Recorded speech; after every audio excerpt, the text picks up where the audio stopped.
कई लोग कहते हैं महाराज हम पूजन बहुत करते हैं, हम पाठ करते हैं, हम अर्चना करते हैं, हम व्रत रखते हैं, हम उपासना करते हैं, हम दान करते हैं, हम पुण्य करते हैं, हम सत्कर्म करते हैं, उसके बाद भी दुख क्यों है?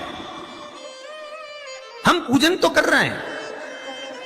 आपके पेट में दर्द हुआ, मान लो आपके सिर में दर्द हुआ, अब सिर में दर्द हुआ तो आपने गोली तो खाई, एनासिन भी खाई, क्रोसिन भी खाई, डिस्प्रिन भी खाई, कॉम्बिफ्लेम भी खाई, ना जाने कहां की गोलियां खा गए, सिर में दर्द था और 4-5 तरह की गोली खा गए।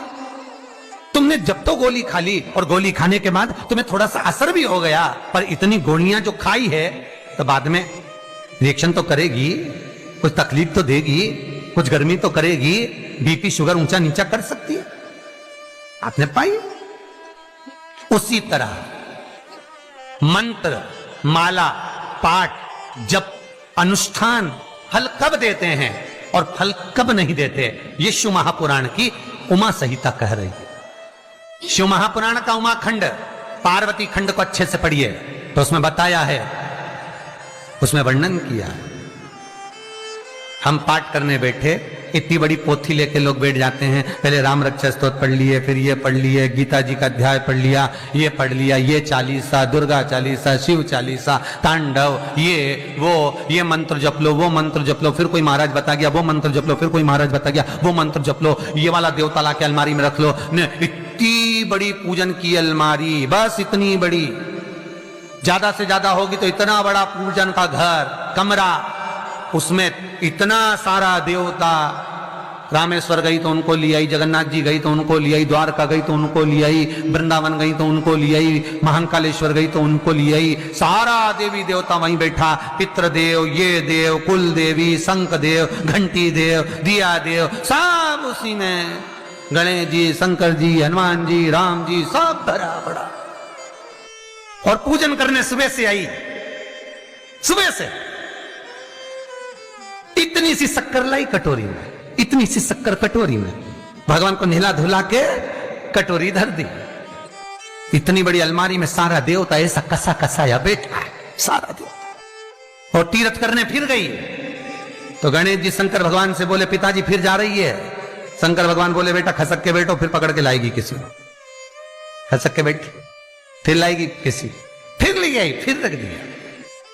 पूजन करने आई, कलश रख दिया, मंदिर में ढुल गया, भगवान पूरा गीला हो गया। गणेश जी शंकर जी से बोले, पिताजी पूरा गीला करके चली गई। शंकर भगवान बोले, बेटा अब तो कल ही आएगी, दिया लगा के गई, अब तो गीले में बैठो, अब नहीं आने वाली, कल। बहुत ध्यान देना साहब, इस कथा को आपके ऊपर लेकर समझाया जा रहा है, क्योंकि शिव महापुराण की कथा कहती है कि आप जो मंत्र जप रहे हो, आप जो माला जप रहे हो, आप जो साधना कर रहे हो, आप जो पाठ कर रहे हो, वो आप पर असर कर रहा है कि नहीं कर रहा है, वो आपको समझना।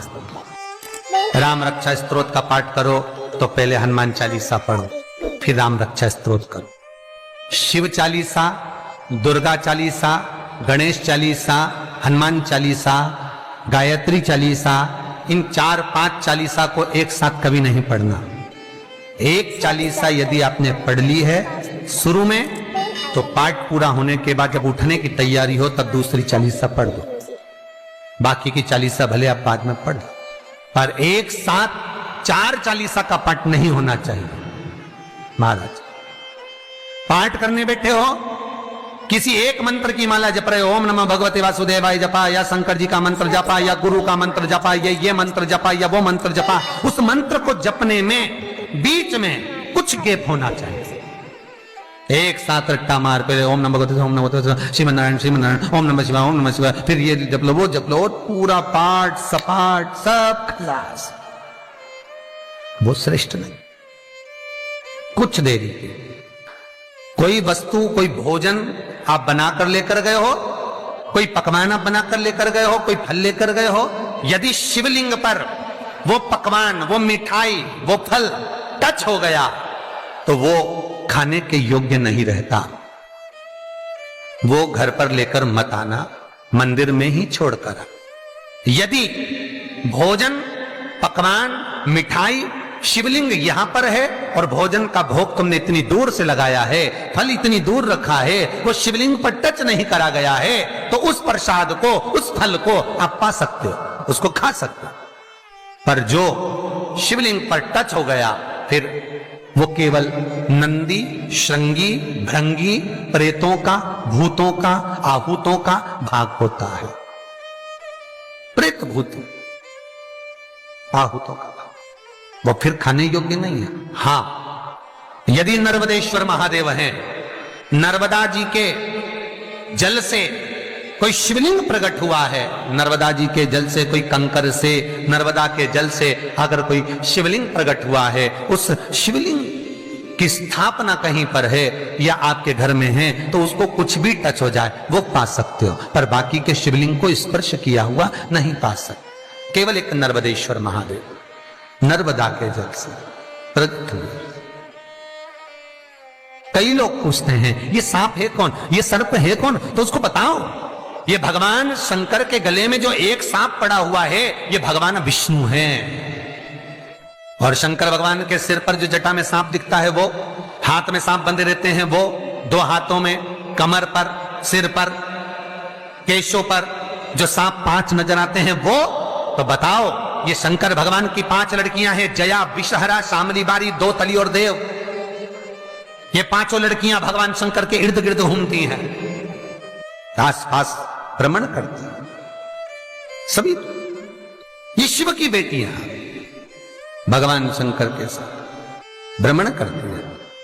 5 जया, विषहरा, शामली बारी, दो तली और देव, ये जो 5 पुत्रियां थी शंकर भगवान की, ये वासुकी को दी गई थी महाराज, क्योंकि ये सर्प की योनि में थी, इसलिए ये वासुकी नाग को प्रदान करी गई थी। वासुकी नाग कौन सा?